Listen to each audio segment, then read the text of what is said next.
Pues, señores estudiantes, muy buenos días. Un gusto de que estamos ya en la semana, tercera semana, ¿no? Rapidito.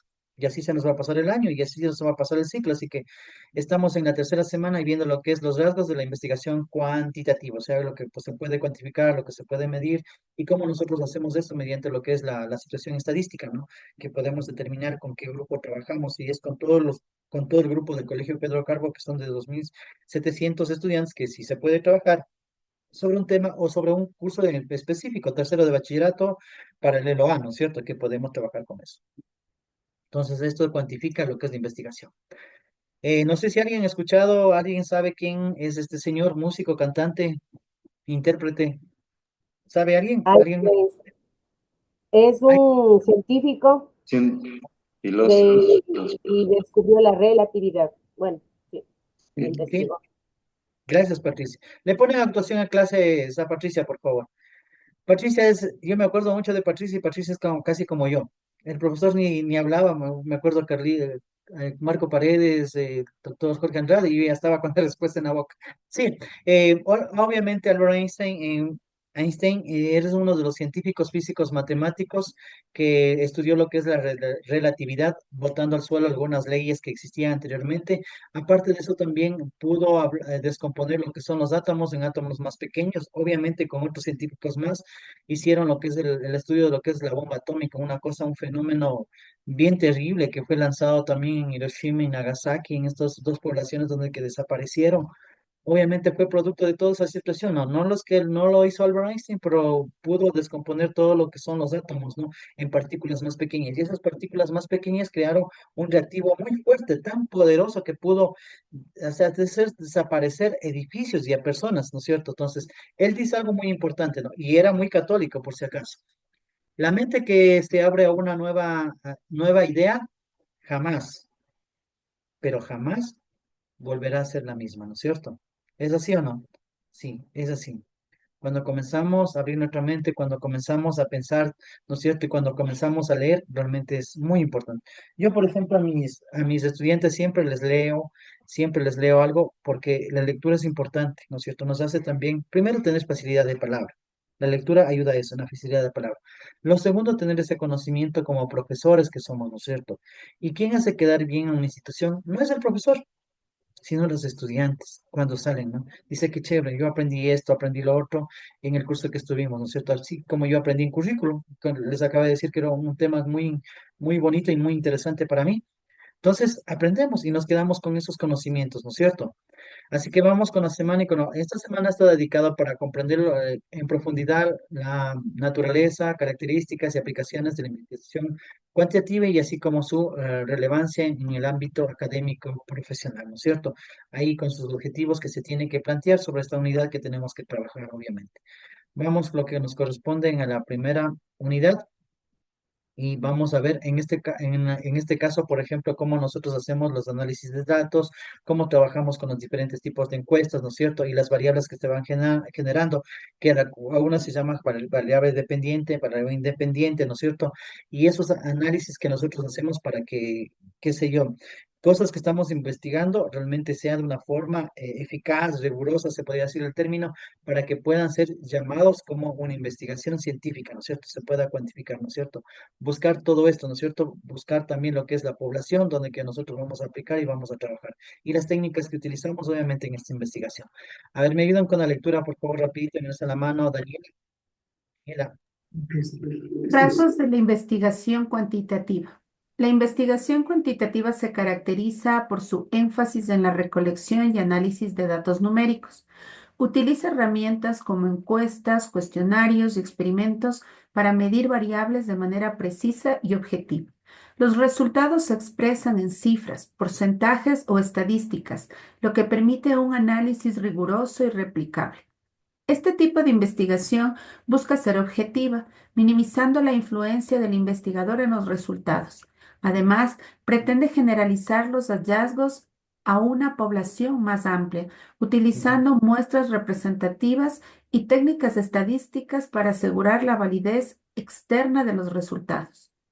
Obviamente, cuando nosotros decimos que esto se puede medir, se puede cuantificar, es algo importante, ¿no? Son datos que, por ejemplo, yo quiero cuantificar cuántas personas se enfermaron del COVID-19 en el Ecuador. Por poner un dicho, ¿no? Digamos que son 2 millones. Entonces, estoy cuantificando del universo que nosotros tenemos, ¿no es cierto? ¿Cuántos somos? O sea, yo estoy hablando con números, ¿no?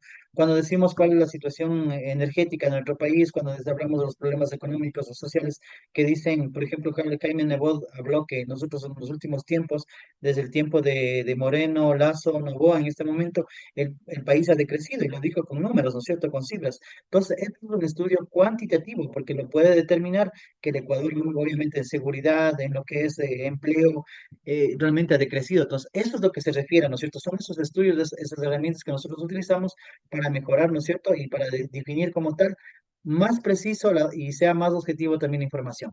Entonces nos manejamos de cifras y obviamente eso también a veces las explicaciones lo hacemos y lo hacen también con porcentajes, ¿no? Para determinar. Entonces nos dicen, por ejemplo, se me ocurre, por dar un ejemplo, dice que en Guaranda Henry Bosques ha ganado con el 11%, por ejemplo. Son los candidatos que están aquí, ¿no? Pues solamente se me vino a la mente. Podemos hablar también de Luisa, ¿no? De Luisa o de Novoa. Por ejemplo, Novoa con Luisa, que están los candidatos nacionales, ¿no es cierto? Decimos que Novoa tiene el 44% y Luisa tiene el 43%, ¿no es cierto? Entonces, miren, en vez de hablar de todos los millones que están ahí, justamente se manejan también porcentajes, ¿no? Para decir esto. Y cuando ustedes hacen análisis también se refieren a esos porcentajes, ¿no es cierto? Pero esos porcentajes se miden en cantidades numéricas. Si nosotros hablamos de los números, estaríamos hablando de unos 4 millones de ecuatorianos para un uno y otro también cerca de 4 millones, ¿no es cierto? Más o menos así un promedio. Estamos hablando de unos 8 millones o 9 millones por ahí. Entonces, a eso es lo que se refiere, ¿no es cierto? Y la información debe ser replicable, por ejemplo. Y cuando hablamos de replicable, hablamos del campo investigativo también hecho en laboratorios. Entonces, ahí es donde podemos replicar, ¿no es cierto? Ahí es donde que nosotros podemos replicar esa investigación y le podemos hacer lo mismo. Lo que hicimos en este momento lo podemos replicar, ¿no es cierto? En otro lado, ¿no es cierto? También buscar que sea objetiva, que busque esos hallazgos también y puede ser también, como les dije, en una población muy amplia, ¿no es cierto? Utilizado como, ¿no ven? Cuando hablamos del país, estamos hablando de un montón de personas, ¿no? Casi 18 millones, pero a este rato ya no somos 18 millones, ¿no es cierto, señores estudiantes? Hemos bajado. Por la migración hemos bajado, a este rato estamos alrededor de 16 millones y bajando a 15, imagínense. En la crisis del 99 pasó lo mismo, ¿no? Éramos casi como 11 millones más o menos. De los 11 millones se fueron 2 millones de ecuatorianos que no regresaron y quedamos así mismo como casi 9 millones. Entonces esta crisis de 2005 también ha pasado eso y eso creo que son los problemas sociales que nosotros tenemos. Bueno, al último vamos a discutir sobre estas situaciones también, lo que estamos pasando en la crisis migratoria, ¿no? Que está pasando. Y es un punto de discusión muy grande, ¿no? Que está llevándose el mundo en este momento, lo que está pasando en el país y en el mundo. Vamos con la variación de una investigación. Vamos con Vilma. Las variables en una investigación cuantitativa son los elementos o características que pueden cambiar y ser medidas. Se dividen en variables independientes y variables dependientes, y su relación permite establecer patrones y tendencias en un estudio. Variable independiente es la que el investigador manipula o controla para observar su efecto sobre otra variable. Es la causa en una relación causal, es aquella que el investigador manipula o selecciona para observar su efecto en otra variable. Se considera la causa en una relación causal que influye o provoca cambios en la variable dependiente. Se usa para analizar su impacto en la variable dependiente. Ejemplo, en un estudio sobre el impacto del espacio en el ejercicio en la salud, la cantidad del ejercicio, minutos por día, es la variable independiente. Miren, acá hay una diferencia. Nosotros comenzamos a hablar un poquito de variables, ¿no? Miren, escucharon lo que digo. La variable independiente es la que domina, se podría decir. Por ejemplo, yo puedo hablar de un software educativo, ¿no es cierto? Software educativo. ¿No es cierto? Hasta ahí está todo bien, es un software educativo. Pero cuando yo le pongo para inglés, para educación básica, para lengua, ¿no es cierto? Ahí voy manipulando a la otra variable, ¿sí? ¿No es cierto? Y cuando digo aprendizaje significativo, entonces voy manipulando. Software como tal, ¿no es cierto? Cualquier tipo de software para enseñar a una persona, por ejemplo, inglés, para enseñarle lengua, para enseñarle a leer, lo que sea. Hasta ahí estamos bien, independiente. Pero ese influye a la otra variable porque mediante ese software educativo quiero que la otra persona aprenda inglés ¿Sí me entienden? Aprendan lengua, aprendan los ciencias naturales, lo que son animales vertebrados, invertebrados, mediante ese software, ¿no es cierto? ¿Sí o no? O mediante puede ser Kahoot, Canva, Quizzes, lo que sea, aprender para que los chicos aprendan diferentes partes de la asignatura que estoy dando. ¿Sí me entienden? Entonces, esa es la que predomina, pero esa influye para que la otra variable pueda tener su efecto, ¿no es cierto? Entonces sería causa-efecto, ¿no es cierto? Entonces es la general, más o menos ahí para entender. Entonces, en esta parte nosotros podemos decir y podemos señalar que esta variable es muy importante porque de esta variable independiente va a depender la otra variable, ¿no es cierto? O sea, su generación, su desarrollo, como dice aquí, un ejemplo también el estudio sobre el impacto del ejercicio en la salud. La cantidad de ejercicio, minutos por día, es la variable independiente, ¿no es cierto? Mire, entonces, obviamente estamos hablando también de una disciplina y de una situación, cuánto yo hago, ¿no es cierto? Estamos hablando de educación física, de una disciplina, ¿no es cierto? Pero si es que yo hago, por ejemplo, diferentes tipos de ejercicios, ¿para qué tipo, ¿no es cierto? Necesito, ¿sí? Entonces, más o menos viene a ser como el software en este momento, ¿no es cierto? Entonces, tenemos en este caso definidos y siempre se define dos variables causa y efecto cuando nosotros vamos a determinar también el tema de nuestra tesis, ¿sí? Lo que vamos a hacer, por ejemplo, en educación inicial tenemos que se utilizan muchísimo, los que son juegos, los juegos didácticos, cómo influye en la motivación de los niños de inicial, por ejemplo, ¿no es cierto? Los juegos son muy importantes porque mediante el juego les podemos enseñar muchísimas cosas a los niños. Entonces, miren, la una vendría a ser la independiente como juegos, pero cómo influye para la situación dinámica o de cómo se llama percepción, por ejemplo, de los niños, ¿no? Entonces, mire, esa es esta relación que existe con la una como la otra. Variable dependiente, Gabriela. Variable dependiente es la que se mide para evaluar el efecto de la variable independiente. Representa el resultado o efecto en el estudio. Es aquella que se cuenta o se observa en un experimento o estudio y cuya variación depende de los cambios en otras variables, llamada variables independientes. En otras palabras, el resultado que se quiere explicar o predecir. Ejemplo, en el mismo estudio, la presión arterial de los participantes es la variable dependiente porque cambia en función del ejercicio realizado. Correcto, así es, ¿no es cierto? Entonces, miren, la dependiente mucho depende del anterior, ¿no es cierto? Para tener un aprendizaje, yo quiero enseñar lo que es la lectura, ¿no es cierto? Entonces, para tener ese aprendizaje significativo en la lectura, obviamente tengo que determinar un tema, ¿no es cierto? Como tal.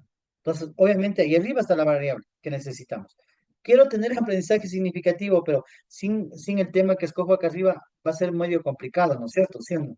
Entonces, quiero enseñarles que los niños puedan, por ejemplo, pueden saber los colores, ¿no es cierto? Entonces, si yo no utilizo lo que son los temas que se refiere a la pintura, a los dibujos, yo no lo puedo enseñar. Entonces, siempre va a tener una relación arriba, ¿no es cierto? Para que ese efecto lo podemos hacer. Si queremos ese aprendizaje significativo conseguir, ¿pero con qué? Hablando de qué, de lengua, de sociales y todo. Entonces, esto es lo contrario, ¿no es cierto? Entonces, este es el efecto. Aprendizaje significativo es aprendizaje para la vida, ¿no es cierto, señores estudiantes? Entonces, ese es el producto final, ¿o no? No sé si es que por ahí me entienden. Aprendizaje significativo es el producto final, ¿sí? Aprendizaje para la vida es el producto final. Pero ¿cómo conseguimos ese producto final? Haciendo una aplicación de software, ¿o no? No sé si es que me hago entender ahí. Entonces, hacemos esta aplicación de Sí. software en inglés, ahí tenemos el aprendizaje significativo en inglés. No sé si es que a mí me hago entender. Entonces, esta variable dependiente depende de acá.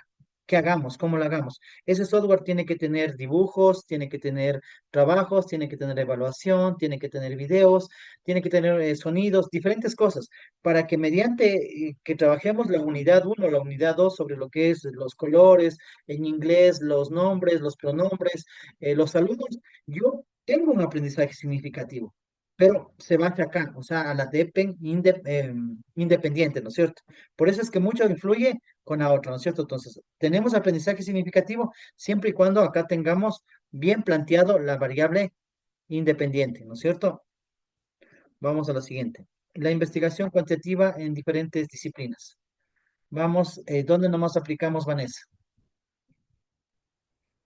En la medicina, la investigación cuantitativa es un pilar fundamental en el desarrollo de la medicina moderna. Su uso permite obtener datos precisos y reproducibles, lo que garantiza la confiabilidad de los tratamientos y políticas de la salud. En medicina es fundamental para validar tratamientos y comprender enfermedades. Se usa en ensayos clínicos, comparación de la efectividad de medicamentos con placebos. Ujú. Epidemiología, análisis de datos para identificar factores de riesgo y patrones de enfermedades. Estudios de salud pública, evaluación del impacto de políticas de vacunación o campañas de prevención. Ejemplo, un estudio sobre la eficacia de una nueva vacuna recopila datos de 10.000 pacientes y analiza la tasa de infección antes y después de la aplicación. Correcto, muchas gracias, Vanessa. Miren, la investigación obviamente la investigación es importante en el campo de la medicina, en el campo de la educación, en el campo de la antropología. La investigación siempre va a ser importante, pero la cuantitativa es la que determina, por ejemplo, y mide, ¿no es cierto?, esos fenómenos de lo que está produciéndose en este momento. Cuando hablamos de atrás para adelante, por ejemplo, el estudio de la salud pública, ¿no es cierto?, para el impacto de las políticas públicas, por ejemplo, nosotros tenemos bastante de nutrición, ¿no es cierto?, falta de vacunas para la prevención de algunas enfermedades de los niños. Entonces, ese estudio hay que hacerse, ese estudio se hace, y según ese estudio, el país da, ¿no es cierto?, todas las vacunas para poderse, entonces, ¿cuánto necesitamos? No podemos comprar al ojo, ¿no? Entonces, necesitamos saber cuántos niños, por ejemplo, en este momento nacieron en el Ecuador en el año 2024, ¿no es cierto? Que esa sería nuestra base, ¿no? Para justamente proyectarnos con lo que pasó, cuántos niños nacieron el 23, 24, para proyectarnos al 25 y con esto decir cuántas vacunas necesitamos, ¿no es cierto? Cuando hablamos también de epidemiología, ¿no es cierto? Análisis de datos para identificar factores de riesgo, ¿no es cierto? Patrones de enfermedades que existen, ¿no? Entonces, nosotros para cubrir obviamente eso también necesitamos saber cuánto es, cuántos somos los ecuatorianos, cuántos son los mayores, cuántos son los jóvenes, cuántos son los niños, ¿no es cierto? Y dividirles, ¿no es cierto? Para ver cuántos realmente necesitamos. Mire, para esto necesitamos siempre cuantificar. Y utilizamos siempre en la medicina, ¿para qué? Para desarrollar eso también, esos experimentos, nuevamente, ¿no es cierto? Para dar también un tratamiento a lo que se dice a la salud pública, ¿no? Por eso es que la investigación es muy importante, lo que ustedes están estudiando en este momento, en el campo de la medicina se utiliza mucho y nosotros también en la educación. Obviamente ya viene la lámina también de educación. Ya, en la economía, ¿por qué es importante la investigación? Sí, señorita Marlene. Eh, Economía. La investigación cuantitativa en economía es esencial porque permite analizar datos financieros, predecir tendencias del mercado y evaluar el impacto de políticas económicas. Gracias a los métodos cuantitativos, los economistas pueden tomar decisiones basadas en evidencia y mejorar la estabilidad económica de países. Empresas y personas se usa para analizar tendencias y predecir comportamientos financieros, análisis de mercado, estudio de precios, oferta y demanda con modelos estadísticos. Macroeconomía, evaluación del crecimiento económico mediante indicadores como PIB, inflación y empleo. Estudios de consumo, encuestas sobre hábitos de compra y patrones de gasto. Ejemplo, un economista analiza los datos de inflación de los últimos 20 años para predecir cómo podría evolucionar en los próximos 5 años. Eso es lo que nos permite en economía es predecir las tendencias del mercado, el impacto también en políticas económicas que se pueden utilizar. Entonces, obviamente se mide, ¿no? Se puede medir en esto, por ejemplo, cuáles son los artículos que nosotros podemos comprar o dejar de comprar, o cómo está la tendencia, ¿no? Por ejemplo, antes en este momento la tendencia, no sé si es que, bueno, en este momento, por ejemplo, son artículos que son importantes comprar, pero algunos que ya salen de eso de importantes, sino que salen como un artículo más de la casa. Por ejemplo, se me ocurre, antes no había el TikTok y ahora hay mucha gente que hace el TikTok, entonces compran esa lámpara, entonces, ¿cuánto tendremos que ver? Entonces, buscan en economía ver qué es lo que necesita el mercado, ¿no? Entonces, la primera dice análisis de mercado, estudio de precios, ofertas, demanda con modelos estadísticos, ¿no es cierto? Por ejemplo, nosotros, ¿cómo se está manejando el mercado en este momento? ¿Cuáles son las ofertas, ¿no? Que se mantienen. Demanda de los modelos de estadísticos, por ejemplo, de la oferta y la demanda. Aquí es lo que hacen, todo esto lo que hacen, miren, ¿no es cierto? Aquí nosotros tenemos un maratón sport, entonces, qué importante es eso, cuál es lo que más consumen, qué es lo que se vende más, zapatillas, camisetas de la selección, Aquí creo que poco se venden lo que son raquetas de tenis, entonces eso le mandarán unas dos o tres, no mandarán más, solamente para que tengan como stop, pero decir que mandan que es un campo muy grande para jugar tenis es imposible. Lo que jugamos tenis es en la casa los varones, pero tenis como deporte no creo. Entonces, ahí es lo que hacen ese estudio de mercado para ver qué producto entra y qué producto no entra, ¿no es cierto? Cuando hablamos de la macroeconomía, estamos hablando, señores estudiantes, de todo el país, ¿no es cierto? Del petróleo. Miren que nosotros tenemos. Sale dinero del petróleo, sale la exportación de banano, sale la exportación de camarones, sale la exportación ¿cómo se llama? De cacao, también de chocolate, la exportación de lo que son de flores, que también son uno de los productos que tenemos en este momento. Entonces, miren, hay con todo eso, ¿no es cierto? Más de lo que se cobra, de los impuestos que pagamos nosotros cada vez que vamos a comprar una cosa en la tienda, ¿no es cierto? Pagamos. Entonces, se crea un bit que se llama Producto Interno Bruto que maneja el país, ¿no es cierto? ¿Cómo es la inflación? Nosotros estamos en la inflación, ¿cómo se genera también el empleo?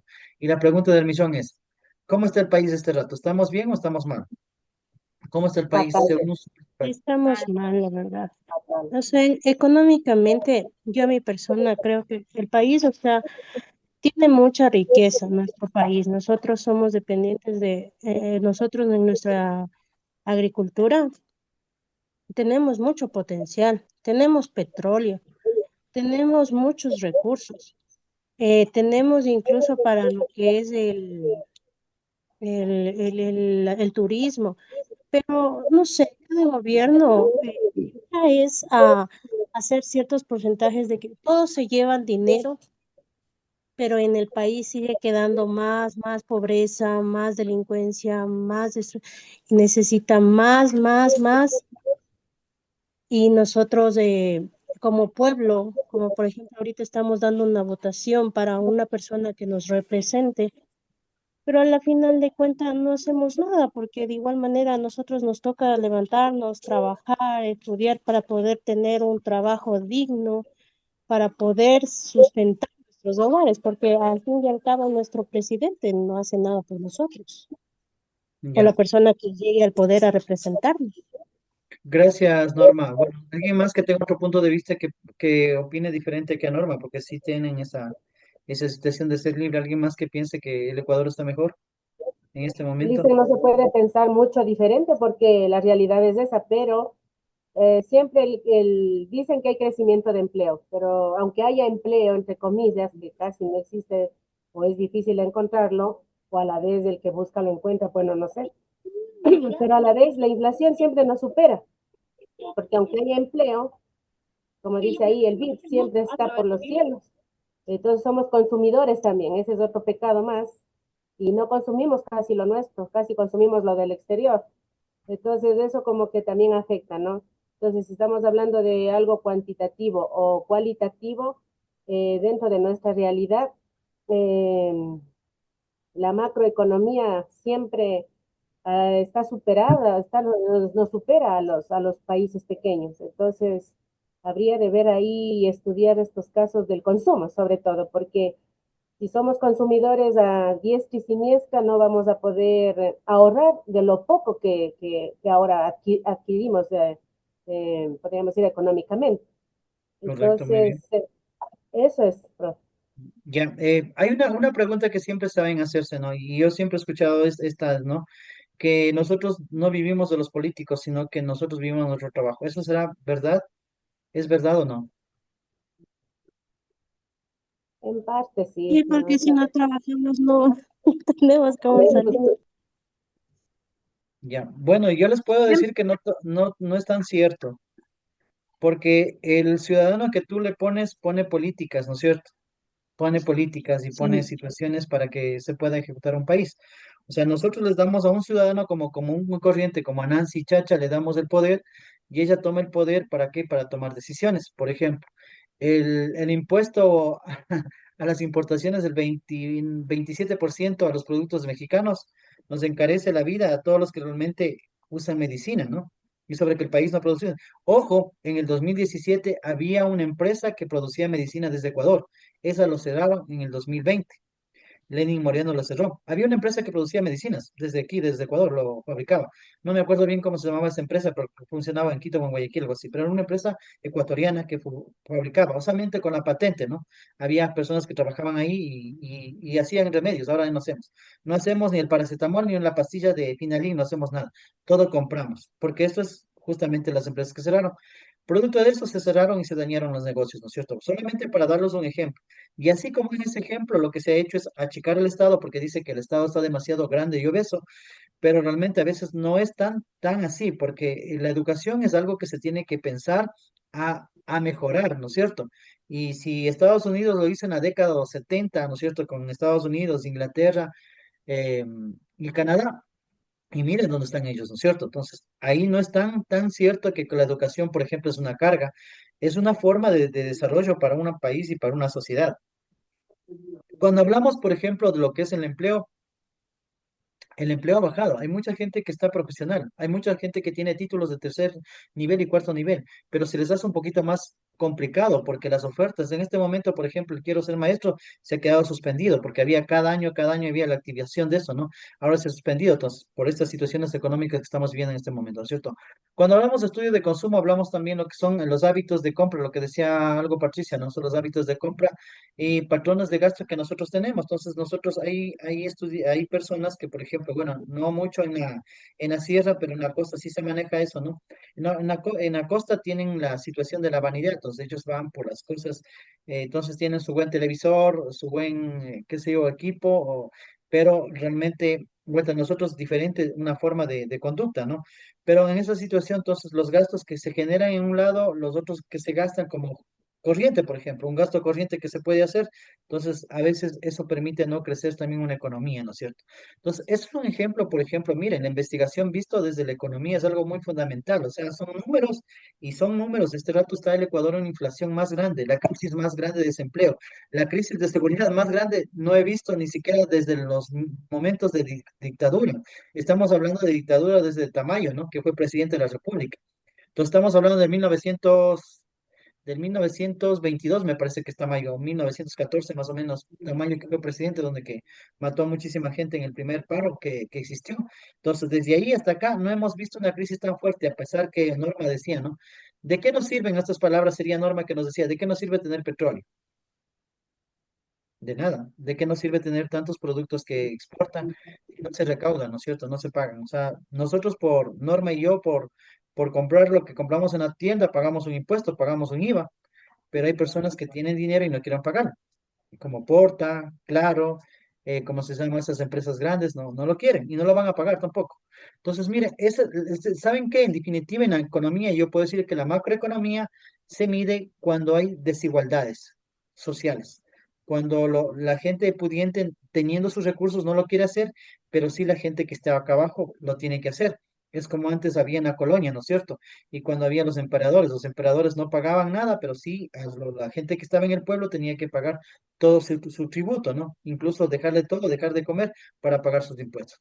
Creo que hemos regresado, pero ya no estamos muy antiguos, sino que con una nueva moderno también de comunicación que calla eso, ¿no? En la parte psicológica también es importante la investigación y el por qué. Mayra, ¿me ayudas, por favor? Psicología. La investigación cuantitativa en psicología es esencial porque permite medir el comportamiento humano, evaluar tratamientos y establecer patrones en la conducta a través de pruebas estandarizadas, encuestas y experimentos controlados. Se obtienen datos objetivos que ayudan a comprender mejor la mente humana. Usan métodos cuantitativos para medir comportamientos y procesos mentales. Pruebas psicométricas. Evaluación de inteligencia, personalidad o ansiedad mediante escalas numéricas. Neurociencia cognitiva. Uso de resonancias magnéticas y EEG para estudiar la actividad cerebral. Estudios longitudinales. Análisis de miles de individuos a lo largo del tiempo para entender el desarrollo psicológico. Ejemplo, un estudio mide los niveles de estrés en 500 trabajadores y analiza su relación con la productividad laboral. Perfecto, miren, En la psicología también es lo que estamos pasando en otros fenómenos, ¿no? Que estamos pasando en eso, son comportamientos que se van generando también en la sociedad, ¿no? La sociedad de ahora, por ejemplo, no es la misma que hace mucho tiempo, ¿no? Nosotros, por ejemplo, no digo que con eso está bien, por favor, y quiero cuantificar esa situación, no digo que está bien ni que está correcto, solo digo que solamente cuantificar. Nosotros que fuimos educados hace 20 años atrás, ¿no es cierto? Hace 20, 25 años atrás aproximadamente, fuimos educados con otro tipo de educación donde que, por ejemplo, el profesor, donde que nosotros no presentábamos el deberes, nos daban en la regla, nos daba con la regla en las manos, ¿no es cierto? Donde que nos portábamos mal y venían nuestros propios representantes a decir, pégale nomás, este ratito, entonces el inspector sacaba la cosa y nos daba, ¿no es cierto? Entonces, en ese momento no se hablaba de maltrato psicológico ni nada, o sea, y así fuimos criados, ¿no?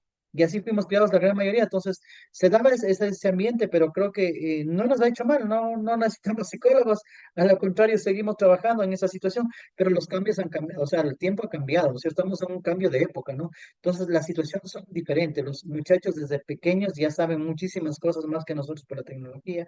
Ven videos mientras nosotros estamos trabajando, mientras nosotros estamos dando clases y ustedes están recibiendo clases, sus hijos ya están en el teléfono y se meten en YouTube y pueden ver todo, desde la A hasta la Z, ¿no? Entonces, ellos tienen una perspectiva más rápida del mundo, de la sociedad, lo que nosotros no sabíamos hasta nuestros 15, 16 años, ¿no? Cosas que ni siquiera con papá, mamá tratábamos algunos temas por el respeto y por la educación, ellos ya lo pueden ver con el amigo o con una aplicación o ya en el YouTube o algunas aplicaciones que existen también, algunas obviamente pagadas, ¿no? Que ustedes ya saben de qué me refiero. Entonces, está tan abierta la información y tan libre que se puede manipular. Entonces, ahí vienen aspectos también psicológicos que están pasando en la sociedad, ¿no? Entonces, que se tiene y se ven, por ejemplo, lo que es, lo que es la personalidad, lo que es la inteligencia, ¿no es cierto?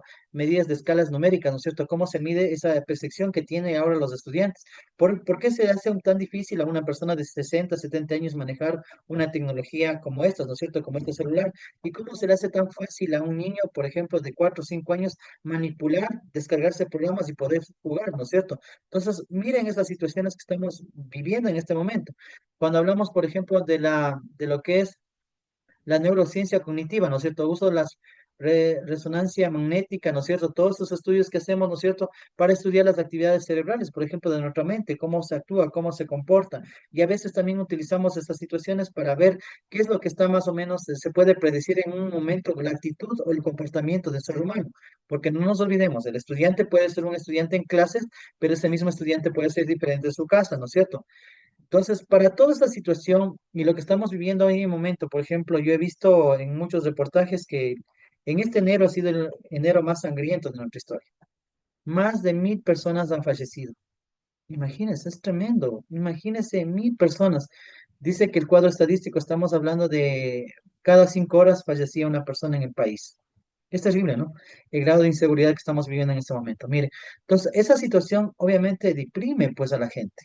Eso obviamente con la gente, sí, bueno, nosotros gracias a Dios no tenemos ningún familiar, pero si eso pasara en la casa de Luis, de Mariela, ya no fueran las mismas personas, pues si le quitan la vida a uno de sus hijos, a uno de sus hermanos, a uno de sus padres, ¿no es cierto? ¿Sí o no? O seguirían viviendo con la tranquilidad. No, pues, o sea, es un momento traumante que se puede vivir. Otra cosa es que podamos aceptar mediante la vejez, la enfermedad, que es algo que realmente pasa, que lloramos, nos duele, pero nos pasa, pero que se ha arrebatado la vida mediante una situación de arma. Eso a nosotros, obviamente la gente queda flagelada, ¿no? Queda destruida también como emocionalmente. Entonces, esas cosas psicológicas también estudia lo que es el modelo cuantitativo y cualitativo. Por una parte, ver esas percepciones y cuantificar, y por otra parte, el cualitativo, ¿cuál es su percepción? ¿Qué es lo que está pasando con esta sociedad, ¿no es cierto? ¿A dónde nos ha llevado a esa sociedad? Y decirles, por eso es que yo les decía anteriormente, decirles que yo vivo de mi trabajo y no me interesa la política es mentira. Todas las decisiones que se toman, lo toma una persona como Patricia, que mañana va al poder, y si Patricia no quiere, mañana no paga los profesores y se acabó. Y hacemos nosotros paros, pero no quiere pagar. Y ella prefiere pagar al Fondo Monetario Internacional porque mañana le van a dar un trabajo allá, ¿no es cierto?, en el Banco Mundial. Esas cosas se hacen en política. No es que no se hacen. Dejo de pagar educación, dejo de pagar salud, dejo de hacer obras porque necesito poner los negocios que nosotros tenemos, porque somos grandes empresarios con Patricia y te necesitamos poner unos colegios, nos necesitamos poner una universidad, nos necesitamos poner unas clínicas inmensas, porque de ahí vamos a sacar plata, pero tengo que destruir lo público. porque si el público funciona bien, no puedo, entonces se tiene que acabar, ¿no es cierto? A mí me contaba un amigo que trabaja en el Ministerio de Salud Pública, bueno, por respeto no puedo dar el nombre, él trabaja en esto, decía que en el tiempo de Correa había 198 medicamentos considerados como prioritarios para todos los niveles de, ¿cómo se llama?, ¿cómo se llama?, subcentros y todo. 198, harán cuenta. Viene Lazo, quedan 160, bajó. Viene Novoa, estamos en 98. Por eso es que hay cosas que mucho faltan, porque ya no son prioritarios, no son necesarios, pero sí son necesarios para nosotros salvar nuestra vida. Bueno, eso en el contexto general. Entonces, cuando nosotros vemos y sabemos esas cosas, entonces, yo sí les digo, señores estudiantes, no digan, yo no me interesa o van a anular su voto. Sean pensadores críticos y enséñenles también a sus estudiantes a pensar críticamente, a discernir, a desarmar, a buscar información. Ustedes me preguntaron sobre los dos candidatos. Métanse en YouTube, métanse en, así como se meten para ver esos videos y todo lo demás, métanse en investigar del uno y del otro, ¿no es cierto? Porque también se dicen cosas que no son y se inventan cosas, ¿no es cierto? Lo que nos flageló en este momento, lo que les acabé de decir, y eso es un proceso administrativo, obviamente que tenía que seguirse, pero ya se llegó la prensa, se tomaron esto, salió a nivel del país, fuimos famosos, o sea, esas cosas no se puede hacer, o sea, hay un órgano regular. Yo, por ejemplo, también fui autoridad.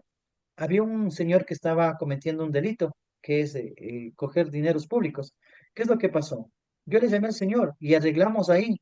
Arreglamos, el señor salió de su cargo, terminó sus funciones, tenía que devolver su dinero y pasó. Pero yo nunca le llamé a los medios de comunicación, miren yo lo que estoy como haciendo como autoridad y miren el señor, solo por dar un nombre, ¿no? La señora Patricia Garcés, la corrupta, miren, tómenle fotos, yo soy el honrado que estoy aquí, que estoy acabando con la corrupción. No, no, eso yo lo hice y el señor se fue del trabajo nada más, porque estaba obviamente, había cogido dineros de un cantón que no tenía que hacer, porque lo que se hace es el control y se saca lo que son los permisos de suelo, ¿no? De las tiendas, de las discotecas, de los nightclubs y todo, se saca ¿cómo se llama? Pagan ellos un impuesto por esa situación de uso de suelo. Entonces, yo no le hice tanta propaganda, ¿no es cierto? Patricio se fue y se fue, pero no hay necesidad de metizar, porque si no estoy dañando también la institución. Ya. Eso creo que digo, afecta psicológicamente también a mucho, ¿no? Entonces, tenemos que ver y tenemos que saber decidir. En el gobierno y en las decisiones también, ¿no? No esperen que alguien decida por ustedes. Sean comprometidos. Si cometieron el error, cometieron el error. Pero también si ayudaron a mejorar, también ayudaron a mejorar. Pero no podemos decir, votar nulo es no estoy aquí ni allá, pero después nos quejamos que, ¿por qué suben las medicinas? El aceite subió como 5 veces. El aceite teniendo, el aceite de funda teniendo, no vamos a ser mentirosos porque yo hago las compras, ¿no? Y sigo haciendo, y con eso no es que soy ni más ni menos. Entonces, había la funda de $1, el aceite girasol, no me acuerdo cuál es el aceite, pero era de un Alex, dólar, Alex. exactamente, Sí, Alex, algo Alex, así, Alex. era de $1, era de $1.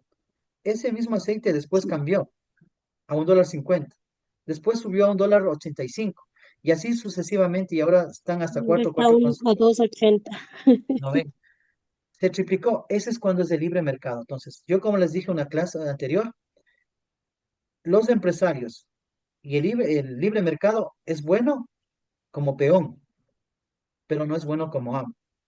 ¿Qué es como amo? Cuando se liberan los precios y ellos ponen lo que les da la gana. Pero como peón sí, para que nos sirvan y para que nos vendan, para que tengan sus ganancias. Si de ese aceite de $1 ganaban 25 centavos, está bien, la ganancia 25 centavos por el aceite y todo está bien, pero no tienen que triplicar este negocio. ¿Sí? Entonces, el mercado es bueno, y no le digo yo, lo dice un economista, el mercado es bueno como sirviente, pero nunca como amo, ¿no es cierto? Y esto obviamente nos ha afectado psicológicamente, nos ha afectado, porque a veces no alcanzamos a llegar a fin de mes, y algunos con un sueldo básico tampoco, ¿no es cierto? Pero no hay circulante, el circulante no lo hay, y se eliminó la salida de divisas. Entonces, ahora podemos sacar lo que sea del país. Cuanto sea, ustedes pueden sacar y ya no hay un impuesto. Esto conlleva que como somos dolarizados, nosotros no imprimimos el papel moneda aquí, nos trae. Entonces, todo esto ha traído una crisis económica. Lo que nos interesa, y algo bonito en educación. Vamos, por favor, me ayuda Estefanía. En educación, ¿qué podemos hablar sobre lo que es la investigación cuantitativa?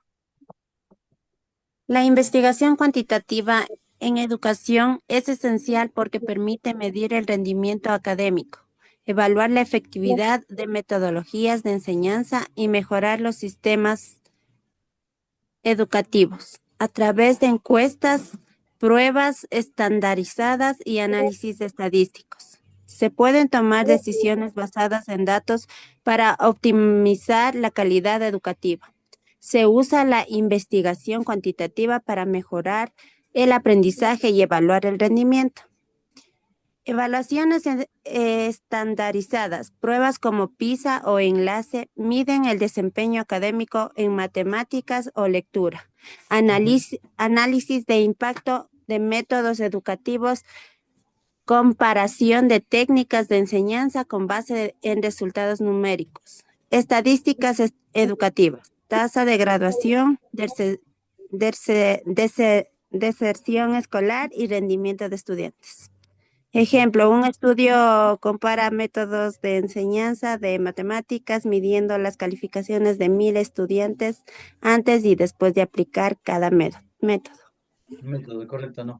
Miren, en investigación es muy importante. La investigación en educación es muy importante. ¿Por qué es importante? Porque nosotros cuando ya hacemos ya lo que es la evaluación, ¿no es cierto? Evaluamos a nuestros estudiantes, ¿no es cierto? Entonces vamos a ver cómo aprenden, cómo están aprendiendo, si aprendieron la clase o no aprendieron la clase. Y hay profesores que se sienten contentos cuando todo el mundo casi saca cero, ¿no? Y no es así, estás fallando tú como profesor. O sea, esos métodos de enseñanza o la forma que tú aprendiste matemáticas, a enseñar lo que es, ¿cómo se llama? Números primos, descomposición de números reales, etcétera, etcétera. Tú lo aprendiste para ti, pero tu método no está funcionando con los estudiantes. También no solamente es para medir al estudiante, sino que para medirnos como nosotros. ¿Cuál es el método que está fallando en este momento, no es cierto? Entonces, ¿cuáles son las técnicas de enseñanza-aprendizaje, no es cierto? Y nosotros podemos Lice, hacer algo así. un ratito. Lo que se decía, por ejemplo, a los chicos se les enseña con muchos métodos, herramientas, características, un montón de cosas. Pero yo pienso, ¿no? Por mi parte que, como hablábamos en antes también de la juventud, puede tener una inteligencia con mucho conocimiento por la tecnología que viene a sus manos, pero casi siempre está vacía, vacía porque no tienen el fundamento que es la ética y la moral, que se ha dejado un poco esto de los valores y por eso son las consecuencias de la sociedad que tenemos hoy. Porque un chico puede conocer muchas cosas, pero si no tiene ética de honradez, va a llegar a ser un político en el futuro donde no le interesa el pueblo, sino que va a seguir robando para sus arcas y para sus propios intereses. Pero si alguien que cruza por la mente, le cruza algo de un valor, el de compartir, el de ponerse empatía con los demás, de ponerse como decir, bueno, conozco esto, soy rico en esto, me han dado conocimientos, miles de conocimientos. Yo puedo compartir esto con los otros, entonces voy a robar menos. Pero los chicos van acelerados en la tecnología. Usted acababan de decir en antes, ¿no? Cojo esto y los chicos ya saben más que nosotros y se sienten a veces que saben que son dueños del mundo, se sienten, pero se sienten riquísimos, pero en conocimientos. Pero a lo que nosotros, como decíamos, tal vez los más antiguos, los que ya venimos un poquito de atrás, como usted decía, sí, nuestros padres nos han sabido educar, tal vez no teníamos tanto conocimiento, tanta tecnología, pero nos iban inyectando en el corazón algo que es la honradez. Entonces, claro, como ahora el gobierno nos encarga y nos quiere ignorantes, nos quiere dormidos, y aparte la tecnología, podríamos hablar a los grandes poderes, a las grandes logias, les encanta tenernos dormidos, entonces, claro, nos dan lo mínimo, y mientras más dormidos nos tengan, mientras más ignorantes nos tengan en valores, porque ya digo que en conocimientos tecnológicos, en basura, que entra mucho, que también va a lo bueno, o sea, hay que pesar, ¿no? Pero lo que yo digo es que se habla mucho de todo, pero mientras no exista esto de valores o de ética, creo que siempre vamos a ir naufragando, y casi, bien difícil encontrar un puerto seguro donde alguien nos lleve o aquellos que están en el poder nos dirijan. Ahora aquí que habla de las pruebas y de lo académico y del análisis y de las técnicas de enseñanza, etcétera, ¿qué resultados tenemos? Lo da lo mismo, los mismos chicos nos están hablando de eso. Gracias, Patricia. Es verdad, ¿no? La sociedad necesita más que conocimiento, también necesita aún regresar a lo que son los valores, ¿no? Que es algo muy importante. No es cuánto sabes, sino que cuánto respetas también a tu amigo, a tu familia, a los demás. Entonces, el respeto del saludo que siempre se hablaba, ¿no es cierto? Lo que no es tuyo no se coge. La empatía hacia la sociedad es algo muy importante. Que ahora les llaman una técnica, se llaman habilidades blandas, ¿no? Estas que, por ejemplo, nos falta liderazgo, motivación, trabajo en equipo, cosas que no se están aprendiendo últimamente en las universidades, porque a veces hay ni profesores y en los colegios pasan eso, ¿no? Y ustedes que son la mayoría de profesores, de los 120 profesores, muchos no se llevan entre ellos. Y algunos solamente dan la clase y están a lo demás. O sea, imagínense, si el profesor está con ese ejemplo, ¿cómo puede enfatizar con los estudiantes y cómo puede decir que somos una mejor sociedad? O sea, estamos dando mal ejemplo. ¿Cómo quisiéramos que yo sí, de verdad, que haga una reforma nuevamente y que para subir de categoría todos reciban un curso, ¿no es cierto? Todos reciban un curso y nosotros de esa manera nosotros podamos atendernos, ¿no? Y podamos atendernos y podemos mejorar, ¿no es cierto? Que sería lo más estupendo, ¿no es cierto? ¿Sí o no? Entonces, pero a veces no se da esa situación, pero en evaluaciones, en educación es importante porque mediante lo que es la evaluación nosotros podemos generar pruebas, por ejemplo, como son el PIS en el enlace, mediante la desempeño de académicos en la lectura en matemáticas que son del tronco común, de esos conocimientos que tenemos para evaluar, ¿no es cierto? La matemática no viene a ser difícil, sino que viene a ser compleja, pero nosotros como profesores sabemos para nosotros. Y cogemos y hablamos sobre lo que es la factorización y lo hacemos rapidito, pero a veces el muchacho no está todavía captando esa situación, entonces a veces nos toca bajar un poquito del nivel. Con eso no quiero decir bajarnos nosotros como nivel para que puedan aprender todos, eso sí. Para eso sirven estas evaluaciones. También sirve lo que es análisis de impacto de métodos educativos. A veces utilizamos unas técnicas, pero también dice que hay una de las formas de enseñanza que también son mediante la tecnología. Utilicen, no es difícil, es gratis. Por ejemplo, nosotros tenemos Kahoot, podemos hacer de matemáticas, hay y Kahoot, tenemos Quizzes, que son aplicaciones que incluso ya te bajan las notas de los chicos. O sea, tú, lo que ellos han respondido ya te bajan. En Excel tú puedes ya tener tus notas ahí. Utilicen, es muy bueno estas dos aplicaciones y son gratuitas. Hagan 10 preguntas, pueden poner imágenes, pueden poner dibujos, pueden poner también la operación, pueden poner verdadero o falso, etcétera, etcétera. Pueden hacer diferentes tipos de cosas, ¿no? Entonces, miren. Yo sí les digo una cosa, señores estudiantes, utilicen todos esos tipos de técnicas porque eso les ayuda mucho a aprender, a generar un nivel mayor de qué, de comportamiento también tecnológico. El profesor no se puede quedar aislado, señores estudiantes. El profesor debe comenzar a caminar más, debe aprender la tecnología. Miren, solamente haciendo un paréntesis lo que es en educación. ¿A mí qué me pasó? A mí, vean, yo por ejemplo manejo todo, yo soy profesor universitario. En el COVID-19 salió lo que es el TikTok. Y yo ya tenía TikTok. Vi, ¿no es cierto?, en el Facebook que se abría el TikTok y me creé el TikTok. Y mis compañeros decían, ve, el profesor ya ha tenido TikTok igual que los estudiantes, ya de estar bailando ahí en el TikTok. No, le tenía el TikTok, le creí, le puse una imagen con la mía y con una música, probando cómo se bloquea, cómo se pone esa situación, ¿no? Miren cómo pasó el tiempo, ¿no? Ahora todo el mundo tiene TikTok, hasta mis compañeros, y ellas sí hacen el baile. Yo no bailo, tengo fotos, algo así, y algunas cosas sí tengo, pero tengo Instagram, tengo X, tengo Facebook, tengo las redes sociales. Porque no es como se llama que un profesor universitario no pueda conocer esas cosas, porque nosotros estamos ahí y hay estudiantes que vienen ya más preparados que uno. Por ejemplo, ¿cómo podemos hacer la citación de una cita bibliográfica? Entonces tenemos que aprender las herramientas que nosotros tenemos y conocemos, ¿no es cierto? Porque vienen estudiantes que ya conocen más de herramientas, cómo pueden citar más rápido, cómo pueden sacar la bibliografía.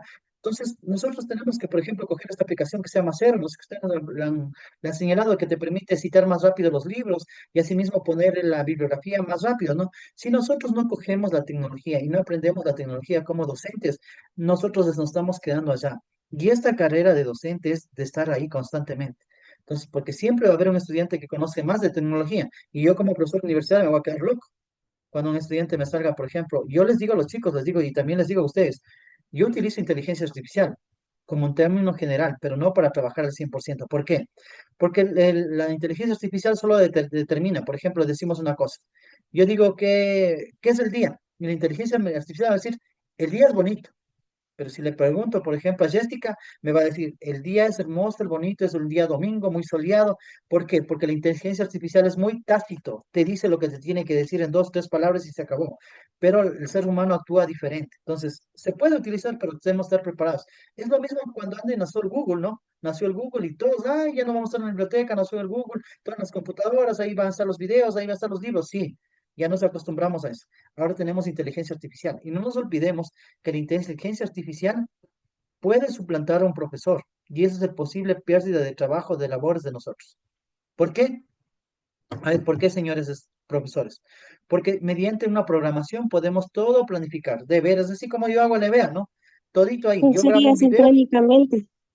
y todito No es se puede, pero asincrónicamente, es, híbridamente. eh, Deberes, Magister, yo la tareas, verdad actividades, Norma. perdón, yo la verdad no estoy de acuerdo en que digan, por ejemplo, que la tecnología nos va llevando a mal, ya. La verdad es que nosotros, como es algo nuevo, las personas, ya sean padres de familia, docentes, investigadores y todo, nos inculquen a las personas el cómo debemos llevar la tecnología, porque yo simplemente puedo ir y hacer un trabajo en IA y ver y decir, ya está el trabajo, o sea, está bien hecho.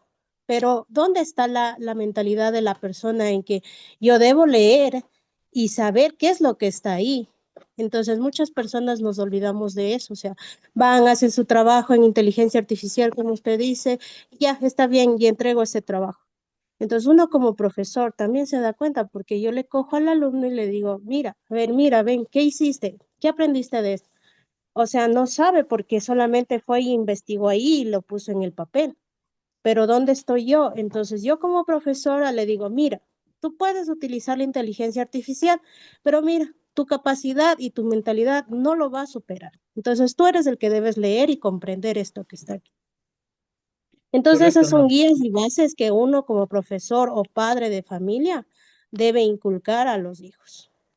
Hijos y estudiantes y niños del futuro que estamos llevando a la par, porque si no lo hacemos, la inteligencia, ¿cómo es lo que es la inteligencia artificial, lo que es la tecnología, no va a terminar, sino va a avanzar. Entonces nosotros no nos podemos estancar. Eso es, magíster. Gracias, Norma, ¿no? Bueno, entonces miren, como les digo, yo también les digo a mis estudiantes de la universidad, chicos, pueden utilizar como una herramienta de ayuda, más no como un trabajo, porque después no van a saber qué han hecho, ¿no es cierto? Y cuando les toque pararse, porque yo les hago exposiciones del APE, ellos exponen el APE conmigo. Y les digo, ya son futuros, yo por ejemplo doy a séptimos, ya que son casi los últimos años que salen, digo, ustedes, yo estoy hablando con futuros docentes, ustedes ya son, están en un centímetro de ser docentes. Entonces, ustedes el nivel, imagínense de qué universidad va a salir. Y yo los corrijo el APE todito, todo, todo, desde la introducción, de los objetivos, de las conclusiones, recomendaciones, todo les voy viendo. ¿Para qué? Para que cuando pasen por mis manos mañana no me digan, no, es que estuvo con el profesor y nunca aprendió nada. Entonces ellos saben y están preparados, hacen dinámicas incluso cuando entregan el APE. Están para licenciadas parvularias, comienzan con una dinámica, así como comienzo yo, o con una lectura. Igualito, entonces, es que eso sí tiene que replicar. Entonces, eso es lo que nosotros queremos que se haga en educación, mejorar esa educación, pero no solamente conmigo, sino con todos. Estadísticas educativas, ¿no es cierto? Tasa de graduación, de sesión escolar, rendimiento de estudiantes. Obviamente eso también tenemos que cuantificar, ¿no? Porque eso es lo que estaba últimamente en el país. Ha habido bastante lo que es una deserción escolar, muchísimo. Hay gente que no tiene ni para mandar, ni para su ropa, ni para los zapatos de los niños, de los jóvenes. Antes se entregaban uniformes gratuitos, textos escolares gratuitos, ahora no. Como decía Patricia, se quiere terminar con la educación. Y tenemos la malla curricular, la última que se usó en el 2022-2023, está, los contenidos son mínimos, son lo mínimo que aprendan.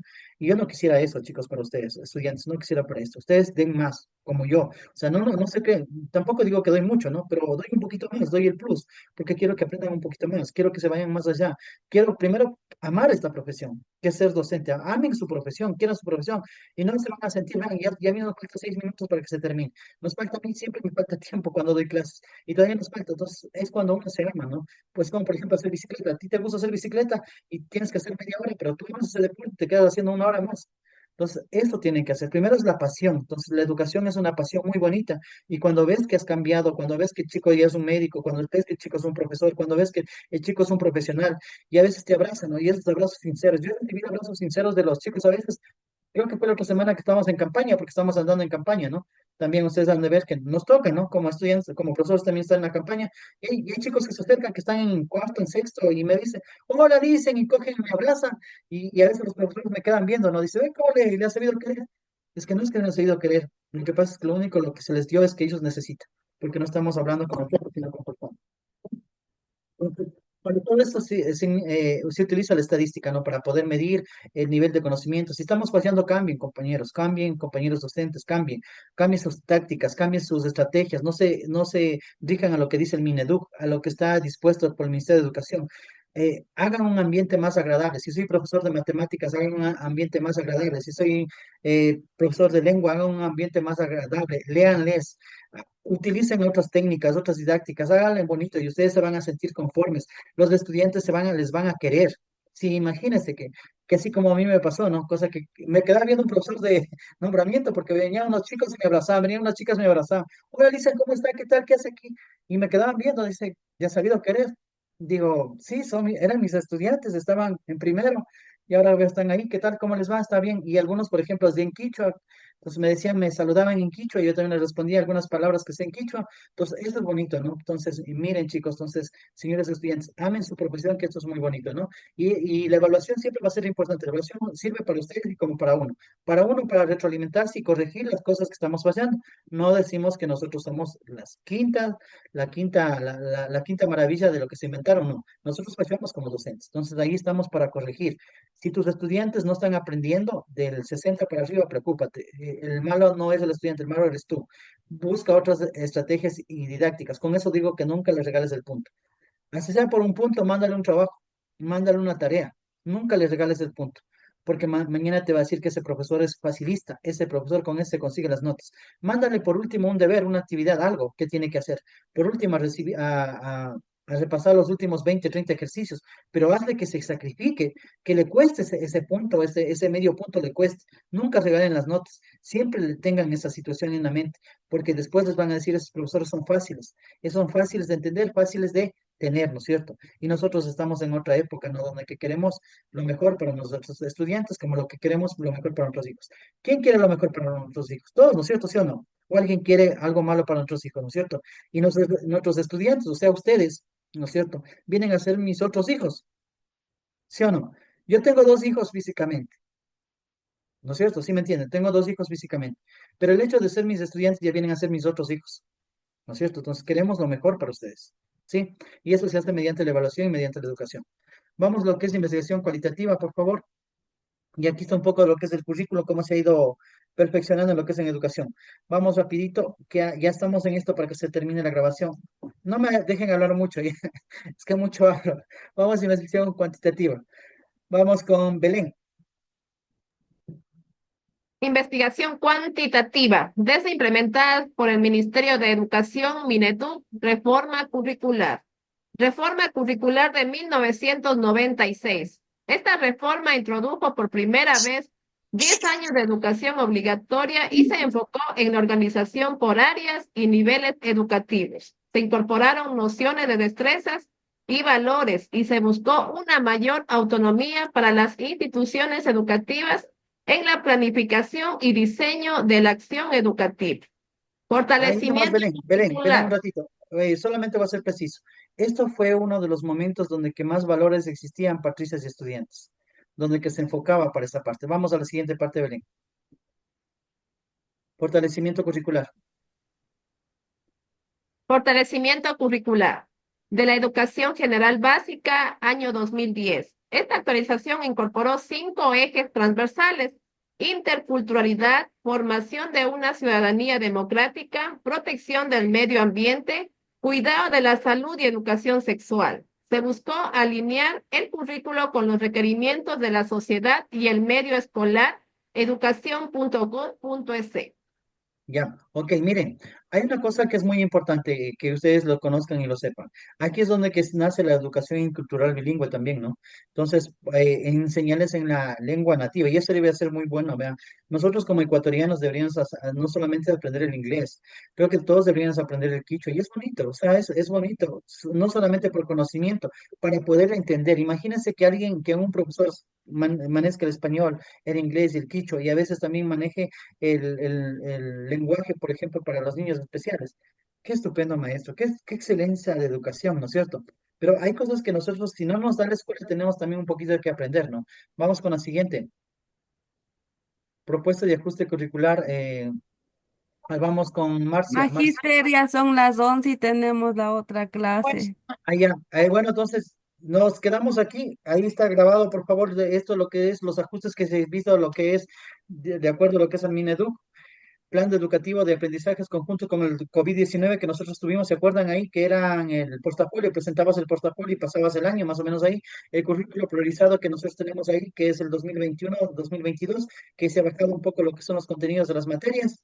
Y nosotros tenemos aquí un video y aquí es las clases que nosotros hemos tenido. Así que, señores estudiantes, por favor no se olviden los deberes, las tareas, los test que tienen que hacer. Para mí es un gusto. Y aquí está el resumen de toda la clase que hemos recibido. Así que un abrazo a todos, cuídense mucho, nos estamos viendo la próxima semana.